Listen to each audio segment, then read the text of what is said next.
Oh, we're live. Welcome. Yes, we are. Welcome to the QB Show. It is September 29th, so the last show in September 2015.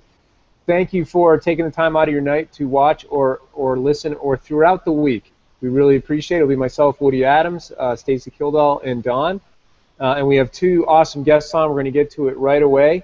I do have to say my particular blurb, though. I am an Intuit employee. Intuit's not affiliated with the show, and anything I do or say on the show may or may not reflect the human statements or views of Intuit. And I'm out here in Tucson. And Stacy, how's it going? You know what? It's going really well. I think today was the first day of fall because it started out warmer than it ended. So it started out about 76 this morning when I left to take the kids, and it's like, it's like 60. It was like 60-ish, 61-ish when I went to pick them up from school. Yeah, but you know, I was just hoping for a little bit more warm. Stop it. And Don, how are you? Well, there's a cat because he's mauling. Look at him. Look at him. Here we go. It's right. Dawn's cat today. Licking me. Eddie, seriously. Things are great. We actually picked up a really huge bankruptcy client. It wasn't one of ours, thankfully. We picked up somebody else's.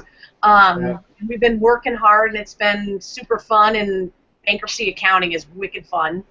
Sounds really dorky, but it's true. And I'm actually really excited about our guest tonight. I have a client on Thursday that I'm going to. What's today? Tuesday? I don't even know. Thursday that I'm going to, and so I'm really excited to see what we have to see here today, and I'm pumped about it. So thank you guys so much for coming. It's awesome. Yeah. And Woody, look how cute Woody is. Got his live plant shirt on. Oh yeah. Guys, playing it. And speaking of just one thing before we bring Erica and then Scott on. Speaking of cats, we just had a bobcat come into our yard and like stare at the pool. And those are big cats. They're not like mountain lion cats, but they're fairly decent size. So I had to go out and I kind of chased it away over the wall with a broom. But it wasn't really. Love that. It wasn't. We're getting used to all the wild animals up here in the foothills, but it wasn't really threatened by me at all. It just kind of laid down on the other side of the wall, and I had to throw a rock at it to get it to move. But that's the first one we've really seen, and just because of the young kids, I don't want them hanging out or staking territory. But they're really beautiful. They have spots like a leopard. It was very interesting. So beautiful cat.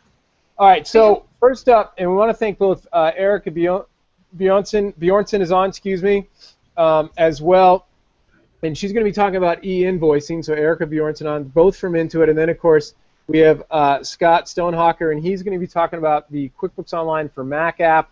As well as desktop Mac. So they're both calling in from the California area. Scott's at Intuit. Erica's at home. Erica, thanks for taking the time out of your day, and how's it going there? Thanks for having me. It's great. We are also beginning to have a taste of fall. It's definitely cooling down out here, but fall is our prettiest season in San Francisco. It's when the fog starts to fade away. Oh, nice. And so you get a lot of sun, and the trees must be really nice out there. Yeah, the trees start to fade, but it's warm, lots of sun, and hopefully we'll get some rain this winter. Nice. And before we get to your questions, Eric, I just want to bring Scott on. Scott, thanks for taking the time out of your day as well. I know it's getting towards the end out there, about 4:35, so how's it going? Yeah, things are good. Thanks for having me. Speaking of fall, I'm Canadian, so living in California feels like... Where in Canada? My little neighbors to the south. Oh yeah, I'm from Calgary, and so living the dream in California. I got a bit of a cold, so if you see me go on mute, it's because I'm coughing. But I'll try and have a good deep radio voice as we do. Nice. That sounds cool. Like that. Oh, that's awesome. We'll give you a rest, and we'll start with Eric and Eric again. So wait. I have one quick question for Scott. Yep. Sorry. What's your favorite hockey team? The Calgary Flames. Yeah, I had to ask. All right. You? Nice. Come on. Wings. Hello. All right, I'll take it. I like them too. Yeah, they're pretty good. They're all right. They're all right. Woody's a Bruins fan. Right, Woody?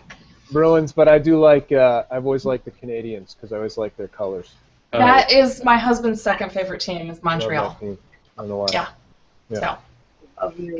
So. Okay, so Erica, you are. What is your role with Intuit? And I know you're working with the invoicing, but what is if you could just kind of explain to the audience what you typically do? Yeah, I am the PM on money in and money out in QBO. Wow. So that means I oversee payments onboarding, money inflows around sales receipt, invoice, refund, those pieces, and then also enhancements to the money outflows. We've been running an alpha test of outbound payments, and I got to be the first one. Yay. Mine was the first one. Outbound payments. Wait, Yeah. we're going to have that? Well, It's on hold for now. It's on hold for now while we That's pretty cool. reinforce the base on money in, because we still have so much to do on money in that we want to really make that rock solid before we expand more. Okay. And then I also work with the Counterpart portal, so we'll be talking about e-invoicing a bit today, and you'll see kind of where do people go to pay an invoice? What is that experience like? Nice. That's really awesome. And so I get a lot of questions about e-invoicing, and I think, or they'll call it online invoicing, or they'll compare it to either Intuit Payment Network or maybe QB Payments, and they're confused on where it all fits in. So what really is e-invoicing?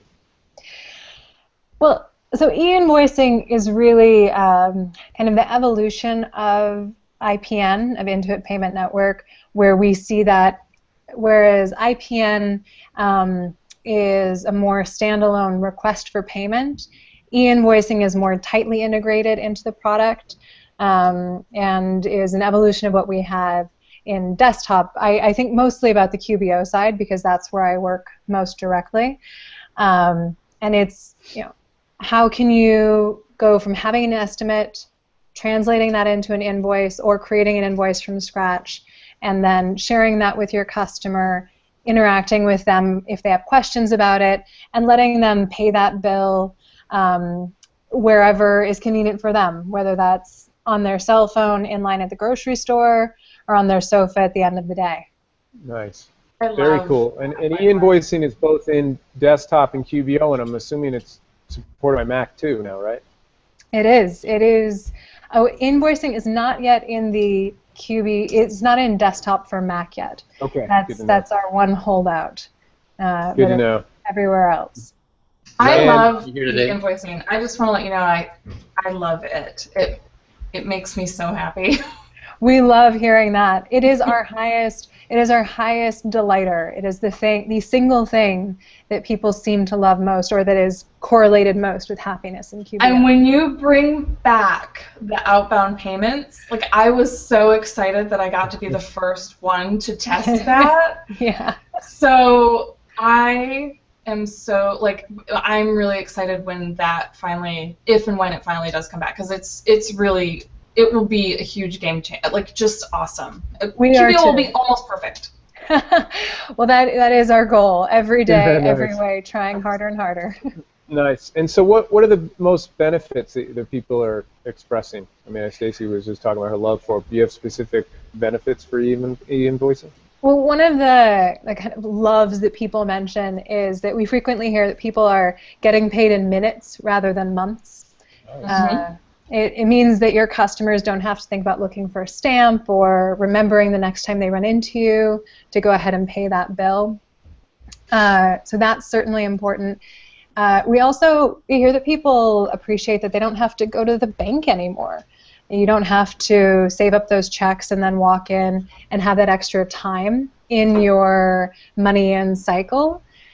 And for some customers, it's really helpful that we actually go ahead and mark the payment with a specific invoice.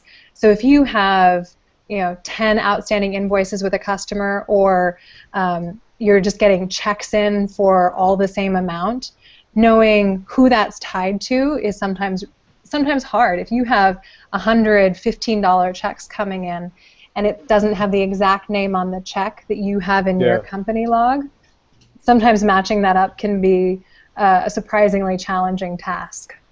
I was just explaining how this works to a client yesterday. I love this client, by the way. I had to go on site to a client to do a QBO conversion because there was other stuff that we had to do. And she said, by the way, how do you want to get paid? Do you want me to send you a check? And I said, no, please do not do that. And I said, you'll see on the invoice, if you go open the email, there is no invoice attached. And that's what I always try to tell everybody, don't attach the invoice as a PDF, because then the person getting the email has no incentive to click through to pay it. Interesting. So I said, no, you'll see a little, I always call it the beautiful blue button. You click View Invoice, and then you'll see, and that's why I told her, this beautiful blue Pay Now button, and you just click on that, and then you can choose how you want to pay me, either check or credit card or Bitcoin, because I have that set up. Wow. And she said, yeah, but don't I need your information? And I said, no. QuickBooks Online just does everything. I said it will mark it paid, it will make the deposit, and it will post the transaction fees. Can you pay more than one invoice though yet? Or is it payment to invoice right now? Not yet. Right now it's still payment to invoice. You can do a partial payment on an invoice. Okay. And we are, for our insiders, we will soon be allowing overpayment on an invoice. Nice. Like a tip? That extra as a tip, or in that case, if you say if you had the account balance listed on your invoices, then somebody could go ahead and pay the full balance, and it would show up in your books as a credit that you could then apply to that customer's other open invoices. Nice. One thing, tied to that, Erica, and then we'll talk about a demo, is someone's loving QBO, but when you have an overpayment just in the customer payment, there's no way, like in desktop, there's a pop-up that says leave as refund or leave as credit later or apply to another invoice. So are we adding that into the flow of the payments in QBO? Are you working with that too, or? So right now you would see, if you opened a receive payment in QBO and there was a credit for that customer, you would see the option to apply that credit to the other open invoices. Right. But some like to leave it for later or what have you. Yeah. I just know in desktop there's a little pop-up with like 3 bullets, and someone said, "Hey, you're gonna have that in QBO," and I was like, "It's not there," and I went and they were right. So. Well, I'll definitely make a note of that. Yeah. Oh, so can we see it? Are you cool with sharing out a little and just showing a little bit high-level invoicing, and then I know you got to get your kids. So. Yep, skedaddle. I am happy to show it. So here you see this is my make-believe company. I imagine that it's pottery business called Crema Frank.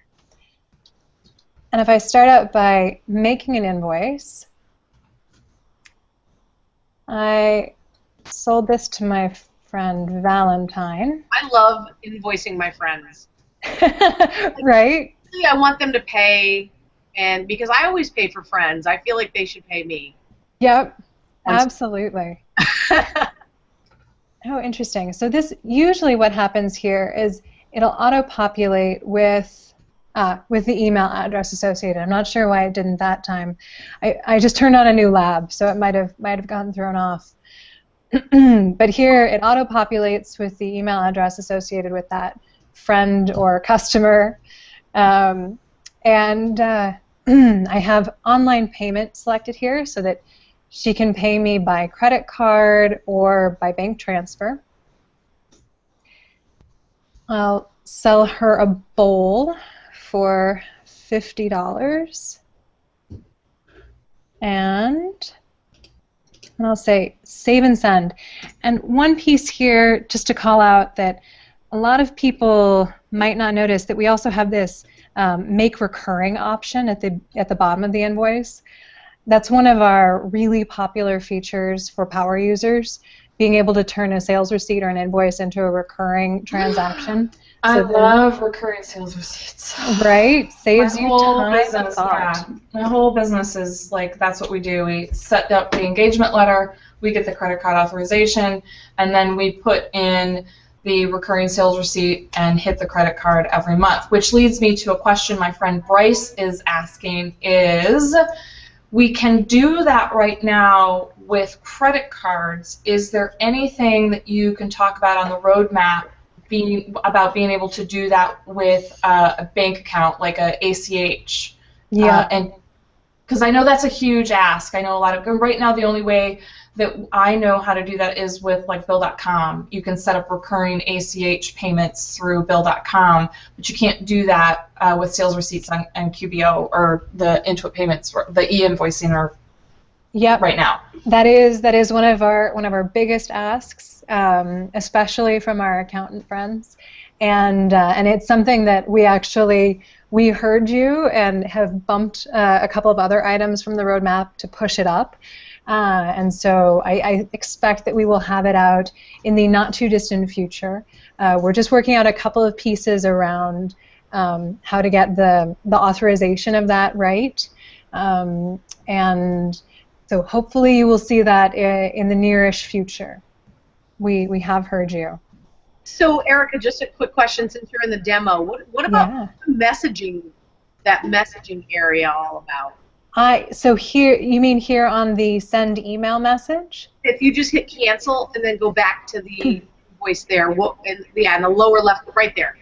Sure. So here, this is a message that would actually be printed onto the invoice. Oh, so so that's kind of like in the desktop they have the little customer message type of thing. Is that what? Yep. And then here, this would be a memo to yourself for internal records. Oh, cool. And you also have the option to add an attachment.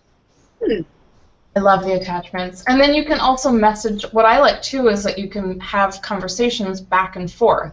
So what I'm thinking it would be really cool with that overpayment is when the client or the customer were to overpay, they could use the messaging to say, hey, I'm paying to, can you apply this to my total balance, or can you apply this to a specific other invoice? And they can sort of indicate if they have maybe 3 invoices open and they're paying 2 and they overpay, they can say, can you apply this to this one and maybe not that one, with the messaging that you can do back and forth. I love the messaging. Yeah, we agree with you, and we think that is a great idea. And I was actually thinking that maybe I could enlist your help in writing a blog post about it to get the word out for when we put it out there. Because I think one thing that we want that functionality to be available, and so we're looking how can we do it the lightest, fastest way possible. And so I think initially it's going to be kind of bare bones, but definitely looking for kind of how do we give pro tips and lightweight ways for somebody to have this functionality before we build out more advanced kind of statement pay options and those kinds of things. Oh, somebody in the chat says they would gladly pay more than 50 cents if they could better automate taking bank payments. I wonder, interesting, tell me more. Well, I'll ask her. Tell us more. So go ahead with your demo, and I will. Absolutely. Interrupting you, Eric. I apologize. No problem. So here you see the personalized invoice. You can personalize this with the colors of your business. We also have a lab now so that you can upload a customized docx file and have something that's even more personalized for your business if you don't like our new fresh and airy designs. So then we'll go ahead and we'll send and close this so you can see the rest of the transaction. There we go. Okay, so we sent an email. And then we'll pop over, and here you see in your activity feed, invoice sent. Here will come, in my Gmail, you can see that I just got this invoice with the basic details and the message that we had in the send view. And we'll open it up. Nice. Okay. So here we go. Takes a moment to load the PDF. Here we have the PDF, and there's the memo that we added on the invoice. And this is the messaging that you were talking about, Stacy, right? Yeah. So here you can say, thanks, can I add a tip? And then send. You also have the option to save the PDF, print a copy. And here you can see this view of any comments or communication you may have around it. I love this because you can see when somebody views the invoice, and I just have to say the passive aggressiveness in me loves to bust clients who are like, oh, I never got the invoice. And then I say, oh, really? Because you opened it on September 3rd at 4:31 p.m. because they viewed it. So I'm just wondering, you might want to make sure that nobody else has access to your email. I'm very concerned. I'm worried. I'm concerned about you. Yeah. Nicely played. And your security, because if it wasn't you and you haven't seen it, then who could have viewed it? I don't know. Anyway, sorry. No, and we think we're also excited about that, and are excited to give more options to increase your visibility. In the future, we'd like to give you your customers the option to kind of schedule a payment at some point out in the future. Nice. Most people pay, I think 25% of people pay the same day that they get the invoice, get an e-invoice. Yep. But that's what I do. Mm-hmm. Yeah. That's what I do. When I get one, I'm like, clickety-click, because if I don't do it now, guess what? I'm going to forget. I'm like over-compliant. Get it now and get it out of my inbox and get it gone. Let me just take care of it. So I have a question, of course, Eric. I'm sorry. I have to ask you questions. While I have you, I'm going to just do it. Please do. So I understand that this is also. I'm sorry, and you're trying to finish your demo, and it's terrible. I'm at that. I apologize, but I'm excited about this. So we didn't set you up and ask you to pull up your desktop, but I'm really curious how you said that this works with desktop and with with the Mac. But the desktop, it does. With Windows desktop. Yep. Set up. I'm You not. can turn it on in preferences, Don. Edit preferences payments. I got QBO. I got it open right now. I'm just really. Go to edit preferences payments, and you'll see the invoicing. I think is a box there. Should be. Oh, I see. Your customers can pay you online using credit card or bank. Oh, I love that. So you have to sign up for it like IPN. I'm saying. Yes, I think you can transfer. Right, Erica? Can you transfer your current, like if you have an existing Mass account, with or IPN? Can you kind of just? Do you have to sign up all anew or what? You should be able to attach that account. Okay. You should be able to attach that account to desktop and use e-invoicing. They'll convert it over for you. I'm editing my preference right now in my. And John, I will tell you, your friend Laura Madeira. She's done IPN and the old Mass for years in her QuickBooks file. She just, with 15, she just changed to the new QB payments with the invoicing, and she loves it for what Erica said, because she gets paid in like 3 days instead of 2 weeks. Yeah. We do. Really cool.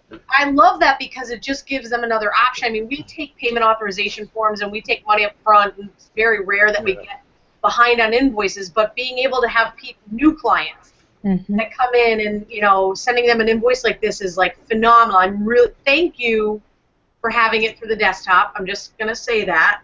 And I'm totally cool with you not having it for the Mac. I'm also going to say that. And we're working on it. I think Scott's working on that. Yeah, it's on the roadmap for next year, so it's coming. Yeah, no, that's awesome. Desktop or QBO, and you know what I mean. All right, don't. I hope the Mac people don't get mad, but. And Erica, how you doing on time? Do you think this is enough what we've seen? You want to segue to Scott and then you can skedaddle, or you want to show the resolution? I think let's go through the whole flow So we'll go ahead and we'll pay this, review the payment. I can finalize the payment, and I was logged in because I use this account all the time, and I'd already saved my details, so you could see that it was just a really quick and easy process for me to pay that, and I see it on my iPhone that I just paid Crema Frank $50, and then here, if we come back to QuickBooks and we refresh, here you'll see that the invoice was paid. And if we click into that invoice, this is the same one we created earlier. A, you see it was paid, and B, you can see this full timeline. So you see the comment that we typed in as the customer. You can see when they viewed it. You can see when they viewed it. That's what I'm saying. That's why, that's the passive aggressive in me that says, "Oh, really? You didn't get it? Maybe you should change your email password because I think somebody may have access." That's brilliant. I'm here for you. I'm just concerned about you. That's what I tell them. I'm concerned. Sorry. And then when in 2 to 3 days, on average about 2 days, when that payment comes through into QuickBooks, we'll mark the expenses for you, either the 50 cents for the ACH or the credit card fees, depending upon which plan you're on, and take care of all those entries for you. So I have one question, because there's a couple people on the chat who. So how does this relate? Because Intuit tends to like to change the names of things often, and so this basically is what has historically been IPN, right? I mean, it's just kind of, or is that still something different? It's still something different. Okay. IPN still exists, though I think we're going to be slowly moving people off of it. We already have been moving people off over the last couple of years, over the last year. Have they even noticed that they've been moved off of it?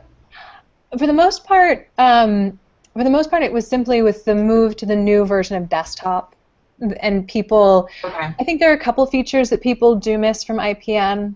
And we've talked about bringing those back, like invoice link, so being able to share a link so you don't have to use our system and you can just send that out anywhere. So that'll be coming back in the near future. But what about the ability to, because I know with IPN you can just send a payment directly to somebody. Can you still do that?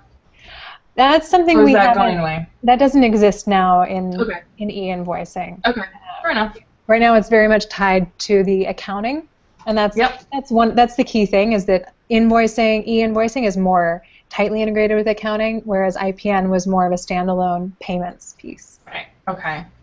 Yeah, and we're trying to make it as tightly integrated with your workflows, so you don't have to do any extra work. It's just you are running your business, and the payments and accounting happen with that.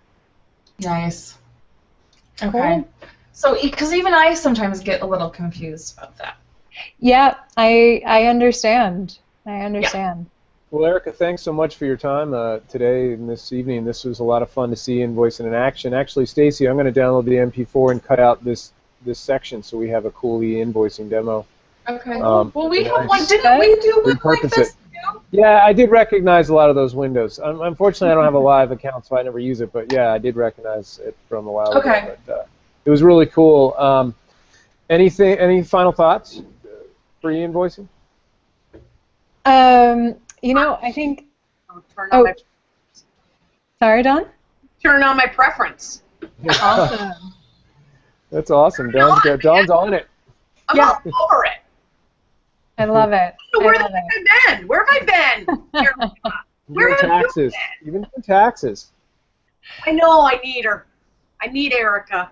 And we need you. We're glad to have you on board. That rocks. That rocks. I'm excited about it. I mean, listen, you know what? If anyone says they know everything about everything, run away from them.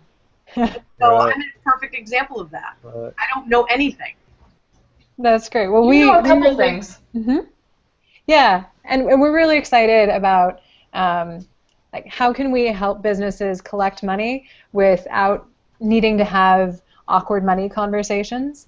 And some of you seem to have mastered that. Stacy, you seem to be a Jedi mind master on that.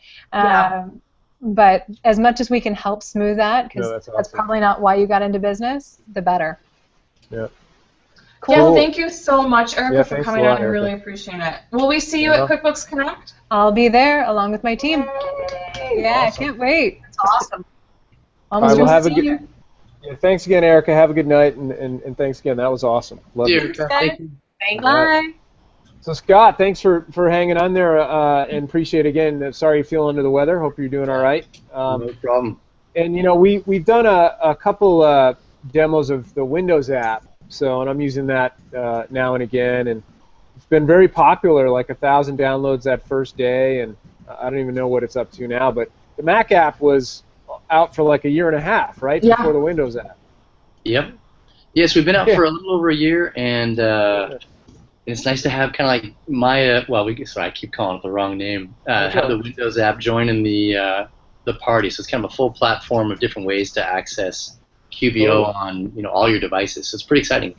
But am I right? Was Bridget the one over Simba or the Mac app? Was she part of that? Near the beginning, Bridget was the product manager over Simba, the Mac app. That's our we've got everything's got a name internally, and so it took when I started in January, and there's all kinds of acronyms in Intuit and different little names for everything. So I finally am getting there. But yes, Bridget was over the QBO Mac app for the first while, and then Ung was the product manager recently, and then I've just kind of taken that over now, and as well as Desktop Mac. So I've got both the Mac products, and it's awesome. Nice. So what do you want to show first, or I think you want to split it up, right? So you have a little bit on what's new for Desktop Mac, and then the QBO Mac app. Do you have a dog in the fight, or which one do you want to talk about first? Let's I can cover a few of the new things in Desktop Mac, and then what we can do then, maybe the majority of the time talking about the QBO Mac app.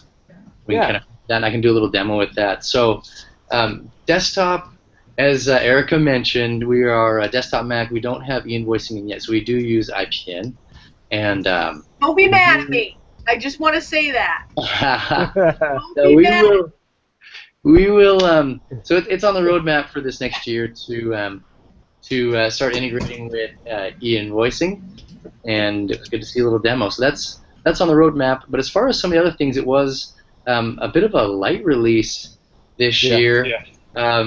As you know, because we spent most of our time on kind of a technical feature which will benefit customers for the long run. So it's Arc, if you're familiar with Arc. So Apple is moving to a different runtime memory model, and so they use garbage collection in the past. It's kind of like Apple's always changing things, and so we want to just keep up with all the new trends just to make sure that the product's solid and fast. And so Arc was what we spent a lot of our time on, which is kind of like redoing all the electrical and plumbing.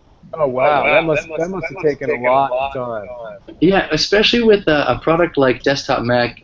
Every time you make changes, you can break a lot of things. So the guys did an awesome job of moving everything onto Arc. So what that means for customers is, faster performance, better stability, and when Apple eventually moves away from garbage collection, which is kind of how they do their memory referencing right now, we'll be ready to go. What's that? Nothing. The way you said that it was just funny the way that you said that. Oh, is it my Canadian or my cold or my berry whiteness? I think it was maybe all of it, just a little, all of the above. Just the inflection. I think it was mostly like the inflection. You were like, it was just funny. That's all. Just struck me. Go, carry on. Sorry. It's the passion for desktop. Right. So a few of the features that we did add into Desktop Mac this year. So we've got envelopes, which is the ability to print directly onto envelopes. So customers have asked for that before. Just kind of makes it easy. So you can go up into the menu and access it there, or if you're looking at your invoice, you can just click print on envelope. And a few other things, timesheets, we just kind of visually and functionally it works the same, but it's just everything to do with Arc and Cocoa tables, kind of all this technical infrastructure has made everything feel a lot snappier. So a lot of these features are kind of based on a new infrastructure. Like forms, you're able to adjust rows and heights now. Nice. With columns, on like in the customer center, for example, if you wanted to move around the order of columns, just kind of updating some of these things that are very Mac-ish that we didn't do in the past. So it makes it just a lot easier for customers to kind of make it their own. Is that is it like a drag, or do they have to go to customized columns? Yeah, so you can do both actually. So you can drag just drag the column. It's super easy to kind of to reorder them. So if you wanted to see a different view, you can reorder it. The other option is if you just right-click on the column, it brings up an option of the other. If you want kind of a different view, you could see different things on that sheet. So that's kind of handy. It's just a lot of things that you might not even notice because they're just kind of native to what you'd experience on a Mac that you'll see now in desktop Mac. That you'll just automatically go to resize a column, and in the past you wouldn't have been able to. You would have thought, hey, this is a Mac, I should be able to do that. And now, we've got that ability within QuickBooks. Another one that a lot of people asked for was just a very simple font resizing in reports. So a lot of customers, especially with different font sizes in a report, you're gonna go, oh man, there's small print right there. What does that say? And you can just tap the font resizer a few times, and it's right there in the native toolbar on reports. Nice. Cool. And that then, is Mac-like for sure. Sorry, what's that, Don? That's Mac-like. Like Yeah. you would be able to do that on the Mac. Yeah, and I think it's some of these things that are very, again, like I said, they're very Mac-like, and because we spent most of our time on this infrastructure, everything's going to feel a lot snappier, and the performance is going to be a bit better all around. As we just keep up with Apple's technical improvements. So that's basically it for desktop Mac. And if you want, I can move to talking a bit about. We want to see it. Can you show it? Oh yeah. Look, I'm like, bring it, show it. I want to see it. I've got a whole bunch of. Oh, one thing I forgot to mention, and I'll show it here is. Let me just open this up here. Okay, I'll just share my screen. Can you see? Not yet. You're all Right. prepared. I'll share my entire There we screen. go. Wait, there you go. Okay, so there you guys are. So if we go into one other thing I meant to mention is we did make some changes to Guide Me. So in the past, if you were trying to use Guide Me, and sometimes the dialog box that would pop up would I'll just click out of this. Dialog box would actually cover what you were asking about, and so now you can turn on Guide Me and Help, Able Guide Me, and then you can just move around this box. So as you hover over different things like search, it'll tell you what search is, and you can resize this box and move it kind of out of the way. So if you had a question about what this box does, or oops, sorry, didn't mean to click that. If you were kind of just going around the product, and as you hover, balance total, it explains what balance total is, and again, you can kind of move this all around. And so as you hover over different parts of the application, you're going to see that Guide Me changes the content in that window to tell you what you're looking at.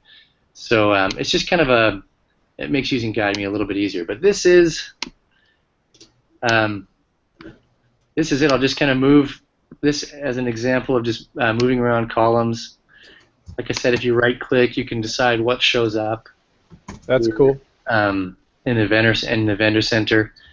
Let's see. Is there anything else that you wanted to see in particular? I liked moving columns that easily. That's pretty sweet. Yeah, it's people like it. Another thing is with the I talked about with forms how you can change the height and the width of you did. forms. So if you just went to just go to the customer center here.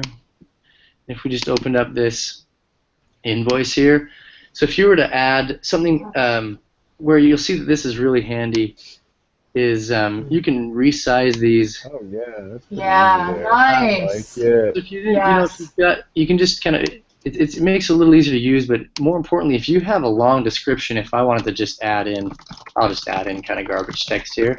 Right. If you were to have a long description, you can see that now it's just going to create a line break. You're going to be able to see that description, and kind of what you see is what you get now, whereas before a lot of that text was eclipsed.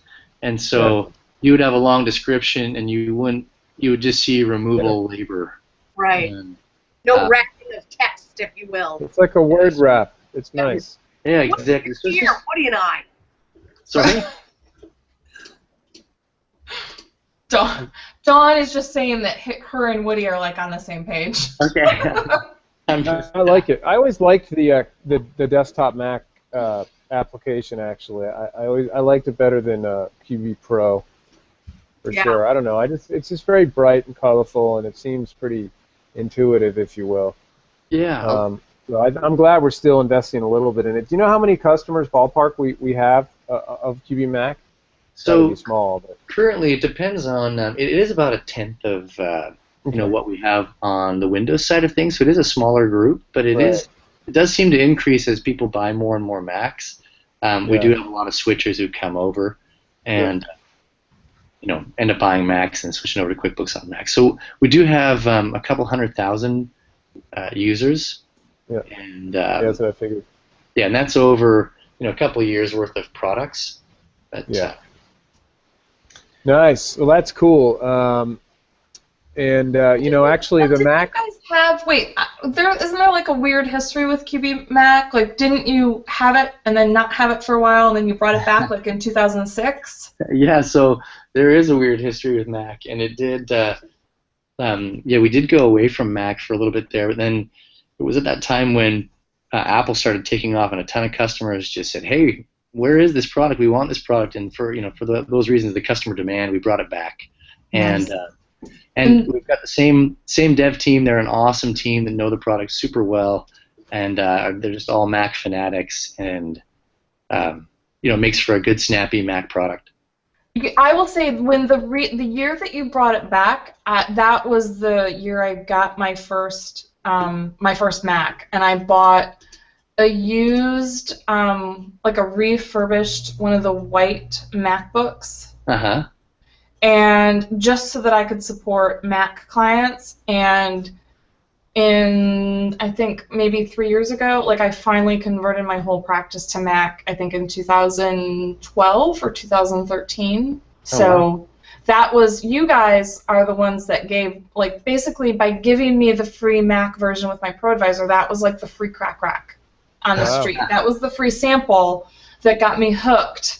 And now I'm like a total like Apple fangirl, like the iPad, the iPhone, like all of that. So I'm sitting in front of a big, 27-inch iMac with a 27-inch display. I'm like two giant, like basically. Your Mac. And it's all your Mac. for Mac. That's the reason. That was the catalyst for that. Cool. So no, very cool. And actually, the Mac desktop got the expense tracker before Windows did. Yes, it did. Yes. Pretty good stuff. The little, like, the money bar that came from QBO. For vendors, not just for customers, right? So, good stuff. I'm glad we're doing that. Now, so the QBO Mac app, though, and I have a question from your perspective, though I get it, and I think most of us will get it, but if someone's they want to know, so what really is the difference between accessing QBO through the trouser or whatever we call it now, the little skin, the application itself you download and install versus the browser? Yeah. So talking a bit about QBO, the QBO Mac app, there's different names for it, and the big difference would be that it's basically a shell for QBO. So everything you'd see on the web, basically you'd see the same thing that you see in your browser, but in this app. And a lot of companies are moving towards having an app that's cloud-based. So if you use Evernote or if you use Spotify, all of those things, you'd rarely go on to Evernote and go to www.evernote.com. You just open up the app and it's right there. Or Wunderlist, if you use any of these apps, it's just a really easy way to access cloud information. So the QBO Mac app and the Windows app basically function the same way. So what we do is we take everything that you would access on your web browser and put it in this shell, and there are a few kind of core advantages. One is you can just stay signed in all the time. So a lot of customers. That is cool. Don likes that one. Oh, good. I do. Get signed in all the time.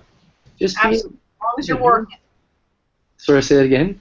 I want everybody to always be working. Yeah. Yeah, people find out they're just in it a lot faster, so when you ask customers, they'll say, oh, yeah, it's just kind of always there, so as soon as I think of something, I can just open it up. And so if you go to your little toolbar on the bottom, it's right there, or you can just use Spotlight to just quickly find it and open it up, and you're auto-logged in. So that's If you want to share out while you're talking, Scott, the QBO Mac app, that'll be probably pretty impactful because I know we've showed the Windows app a lot, but I don't know how many people are using the Mac app, which was really the original. Let me just do the original. Let's do it. So this is, I'll share my screen here, and you can see you there, Woody. I'll just, so this is the Mac app. You can see that all in here. This is a shell for QBO. So it's just close that out. You can see that everything here looks very familiar. You've got this fly-out wheel, same sort of thing, but a few things are different that make that show this is a native app. So up here, you'll notice it says QuickBooks, and if you click on this menu, this is a native menu. So this is an Apple menu for QuickBooks Online. And so you can quickly toggle through. So if you're more familiar with the desktop application, and say you're used to using desktop for Mac, you're super comfortable with it, and then you move to QuickBooks Online, a lot of people go, hey, where's my stuff? Or how do I do this? I used to only take 1 click, and now I got to do 3 clicks. This is going to help people navigate the different pages a lot faster and get into different pages or different reports a lot quicker. Yeah, the menus. Everybody loves the menus going across the top. Yeah. That's one thing. Another thing here is you'll notice this looks like QBO, and then on the top here, this is a native toolbar that has a few cool things like favorites. So if you have something that you're doing every day, and it usually takes you 3 clicks to get into it, you can just favorite it, kind of like you would on a web browser, and you can just have it right there and quick access to it. Right here is a drop-down for if you've got multiple companies, you can just click this drop-down and jump into other companies at the click of a drop-down right there. Yeah. And people really like that. Another thing that you'll notice why would somebody use this app over just accessing it on the web? That's what I was going to ask, and that's what everybody asks, is why, because most people say, well, the whole point of using QBO is so that I don't have to install a local program. So why would, that was going to be my question. So I'll shut up now. No, that's a great question. Let me speak to that a little bit and kind of use that to talk about some of the features that make it, some of the reasons why customers stick with it rather than going onto the web. So one thing is, like I mentioned, just instant access. So if you just go down here, you can see, there it is. You can just click on it and open it up. And even if I just close this, if I just X out of QuickBooks, and then I go open it up again, you'll see how fast this loads up. And I had it closed. It's going to gather the information, and there it is. Nice. That is fast. Just to show this, I didn't have to go to a browser. I didn't have to log in. So you'll notice those 2 things alone really speed up the whole experience, and people love that. Another thing here, if you go into transactions and you just click on sales, look how fast this data loads up. All your sales data loads up. I jump over to expenses, and that data is loaded up. That's good. So the reason we can give this faster performance over what web has is we're able to cache a lot of this data, and so rather than clicking on a page and having to call a server for all that information and then pull it back down to the cloud, it's cached in this application, and so we're making calls to keep this data fresh. And it makes it just so you can just kind of bounce through your pages really quick. So that's another reason people love it. The native toolbars and the favorites, people like that because it helps just with their productivity. They can get around faster. Another cool thing is native shortcuts. So keyboard shortcuts that you wouldn't be able to use on the web, you can use here. So if I just go command... Wait, do you have report auto refresh? So well, I'll show that. I'll show that. That's a big selling point, right? It is. Because in the browser workaround, you have to remember to force the refresh before, you make sure that report's accurate. Yeah. So in the Windows app, I know it auto refreshes. I'm assuming the Mac would too. Yeah, that's a great. So just as an example to show this, we have multiple windows, which is probably the biggest reason why people love the app. So if I just go Command N with a keyboard shortcut, that just brings up a new screen, and now you can see that I've got multiple screens open right now of the app. And just to kind of illustrate this, if I were to can toggle between, with some keyboard shorts, I can toggle between these 3 screens really quickly. I can close one of the screens with a Command W. If I want to open up a new invoice, I can go Command I and open up an invoice. Yeah. And we now have these different screens open. I just go home. I just go to customer. Do the screens, though, do they pop out without being like the full app? Like in the Windows version, it's just an invoice. It's not like the whole thing. Yeah, good question. So one of the changes we made recently was to make these parent windows. So each one, you'll notice, has that same toolbar with the back and forth arrows. Oh, okay. And Got it. As an example, if I just take this invoice page and I can resize the screen, it's kind of hard to show on a small screen. But if I just drop this down so you can see that money bar down here, yeah. And if I were to your point, Stacy, about having things auto-refresh, you've got your different workarounds. But if I just create this this invoice right here, and I'll just go Compost for $150, and then I just save this. If you look at open invoices, you'll see that that value down below just auto. Yep, it's changed. And so you've got these multiple windows, and the cool thing is people can have, especially people with multi-screens, like Stacy, you said you've got your 2 big monitors. You can have multiple reports open. You can be looking at a customer, looking at kind of your money bar here with open invoices, and anytime you make a change, all of those open windows are going to auto-refresh. So the content is always up to date, which you can't do on the browser without crazy workarounds. And so especially power users, they love this feature. Between the keyboard shortcuts, the faster performance, the multiple windows, having all that content auto-update, it just makes for a snappier experience, and people say, hey, this feels a lot like desktop, but it's with all the convenience and benefits of QuickBooks Online. Yeah. Nice. And is there ever going to be any talk about having the windows open within a parent window, and you'd have like a list you could click back and forth instead of, because for me, having all the windows all over the place, I don't know if that's necessarily better for me personally. Yeah, you can actually do it. Yeah. If you click on window, you can select between your windows, so you can just toggle back and forth right there. Nice. So if you have, if you do have a bunch of things open, I've just got one open now, and so you'll see that right there in the drop down you just have customers. But if I were to open up a bunch of windows, nice. There it is. Yep. Interesting. Yeah, I didn't know about that change, that they're all parent windows. I know in the Windows app you can kick them out and they're kind of child windows, if you will. Mm-hmm.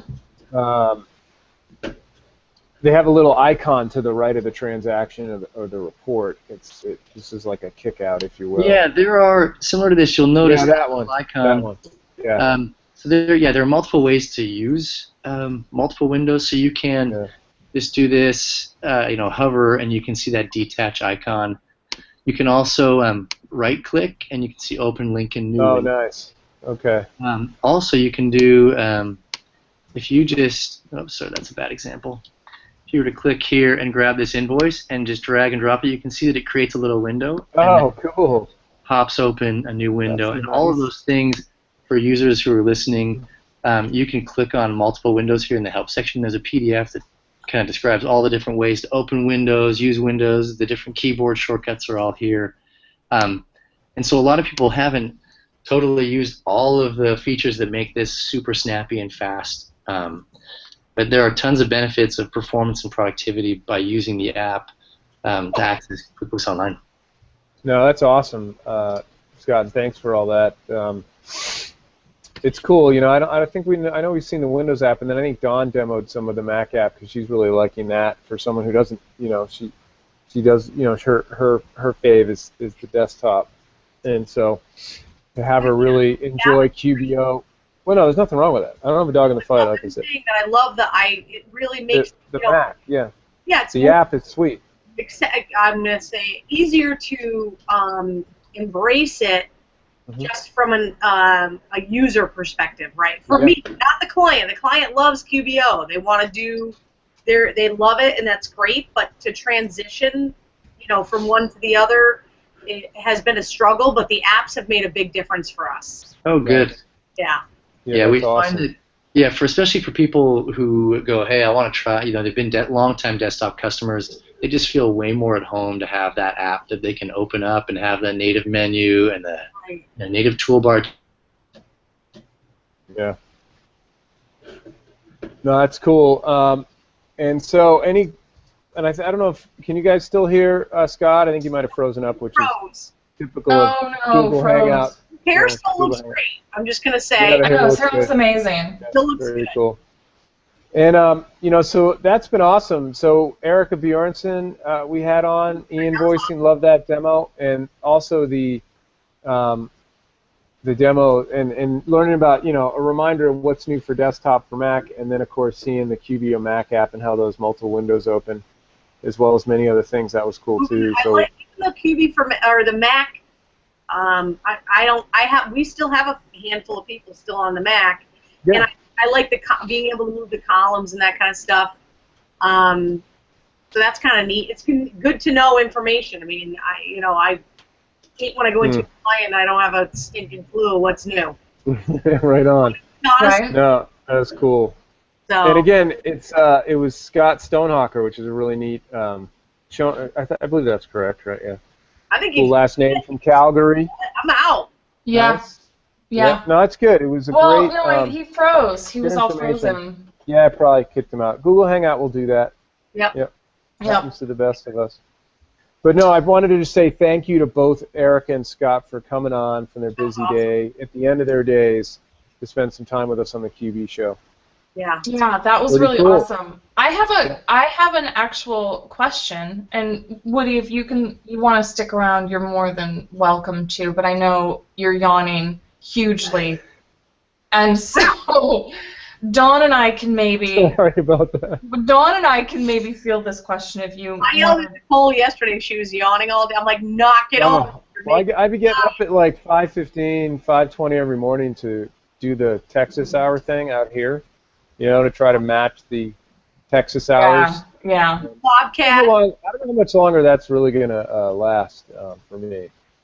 Hopefully not long, buddy. I'm thinking maybe I'll switch to 8 to 4:30 or something, or Where's Dave? 7:30 to 4. Dave.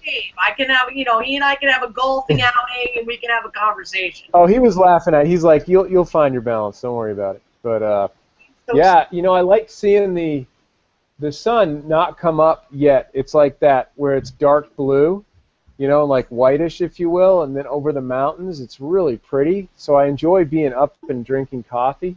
But by 3 o'clock or 3:30 Pacific, I don't want to do anything. Yeah, I don't want to do anything anymore. Yep. So would you like to stick around for my question? Yeah, sure. We might need help. So I have to tell you the story about this question. T-Sheets cup. Okay. That's a big coffee cup. Whoa.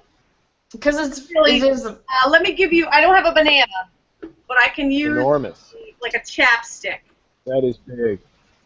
So that's a smaller chapstick. That's good.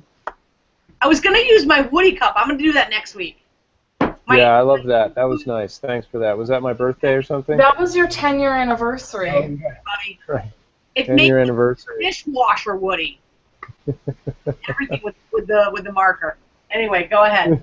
I almost did it. Next week, Woody, I'm going to use that cup for you. I'll be on next week. We'll all be on next week, I think. I know I will. We'll all be on. Yeah, we'll all be on. Cool. So we created like I mentioned, we created this Slack team. So Slack is a messaging app, and it's really, really cool. And there's different channels that you can set up, and I set up a different channel for each one of the sessions at QuickBooks Connect. And I also set up some other channel. Well, Seth David helped me. So Seth and I set up sessions, channels for each one of the sessions, and then we also set up channels for like social, so people can coordinate where they're going to go and what they're going to do each evening. So there's a channel for what people are doing Monday night and Tuesday night, and the people who are staying until Thursday, So there's different channels, so people can say, hey, we're all over here, we're here doing this, blah, blah, blah. It's really a place for everybody to kind of connect. And if you don't want anybody to know where you are, then you just don't have to post to the app. It's that simple. So what? One of the channels, I created 2 channels, and one of them is a feed that shows all of the mentions for QuickBooks, and the other one is a feed that a channel that shows all of the mentions of the hashtag, the QB Connect hashtag. And so when I was just scrolling through, and somebody, oh my gosh, mentioned like tweeted at QuickBooks and at Intuit just like this vitriol, and he was just really angry, and I was like, whoa. So I normally don't, it just happened to pop up, because this is why I love this Slack app, because I normally would have missed that tweet. It just wouldn't have shown up. I just would have missed it because of all the stuff in Twitter. And so I saw that, and I was like, whoa. So I replied, whoa, buddy.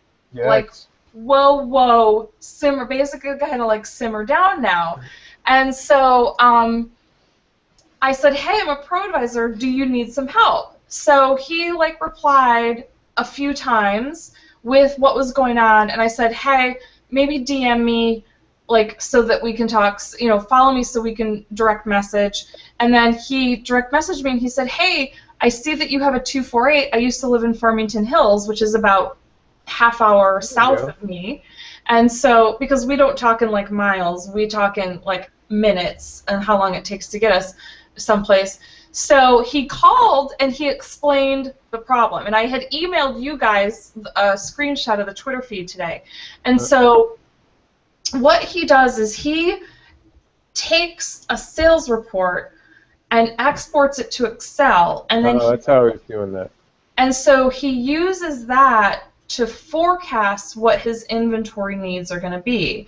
But the problem is, if he has anything on back order, like he doesn't have enough in stock, it's not going to show up on a sales receipt or on a sales report because he hasn't been able to invoice it. So Correct. he was like, how? And so I've been using the sales report. How do I? So what about like the open sales order reports? So what they would have a back order column that he could send to Excel. Right, and so what I told him is maybe rather than going into the sales module and pulling sales reports. Yeah, maybe an inventory report. Well, and not even maybe an inventory report. Stock I told status. him. Well, here's what I told him. I said I would maybe go first to like a transaction history, and then filter it by invoices and sales orders for the period that he wants to look at, so he can forecast. Because that's going to show him everything that he had on sales order and on invoice. Or I said you could also start with an estimate and then go from there, and then just pull reports on estimates to show what people are ordering. No, I think he's right to do a sales order because he wants to track current availability. That's not the thing. I mean, he's right to do the sales order, but the thing is, like, what report he's looking at. And so I said, I'm thinking stock status report, because that should have. I'm opening up my Premiere. Okay, but that's not going to show him what people ordered, is it? Let's see. I think it shows a lot of stuff. Let me see, because then he can send that to Excel. He might have to send 2 and put them together. Maybe he got that Excel refresh though, right? I think that's helpful. Yeah, but I don't. I think he wants just like one, like, report that he can just dump in. Yeah. Stock status by item, and there's one by vendor too. Because what he wants to look at, he wants to see what people are ordering, so that he can see what he needs to have so he can forecast what he needs to order from his vendors down the road. And your columns. So I have there's that box you can check to use available quantity to reorder. So that means including back orders taken out of. It'll consider back orders. I don't have a back order column, but it's basically going to be on sales order, but it'll show the ones that are left, the ones that have been back ordered, because that sales order is still open. there's a checkbox that says use available quantity to reorder, which means of POs and sales orders, what's available, not just what's on hand, but what is currently available based on sales orders and purchase orders. Right, but that's not what he wants to see what people are ordering and what they've ordered over like a period of 3 months. So if he wants to say, okay, over the last 3 months, you sold this many of this X, Y, and Z. Yeah, and that may be, it might not always be on an invoice. It may have been on a sales order because he didn't have enough in stock because he didn't have the right forecasting in the first place. So he's going to have to use 2 different reports. Yeah, it's not going to be lovely. I would say, okay, so here's just a suggestion. I don't know how he's set up or how it's all. And I don't either, and that's what I told him. Yeah, so it's a little, as we always say, but it's true.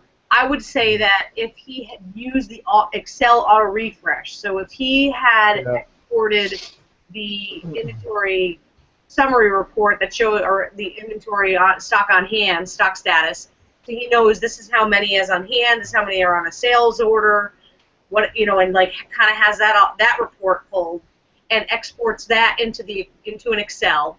Yeah. And then does a like sales by item for the last 3 months. And then makes a summary page of his own that grabs formulas from those 2 reports, and then does an auto refresh each month. Obviously, you can't do it if I mean, you could probably do it in a hosted environment. I don't know if they have a network set up. I don't know their whole scenario, but the Excel auto refresh might work because it'll automatically pull that data.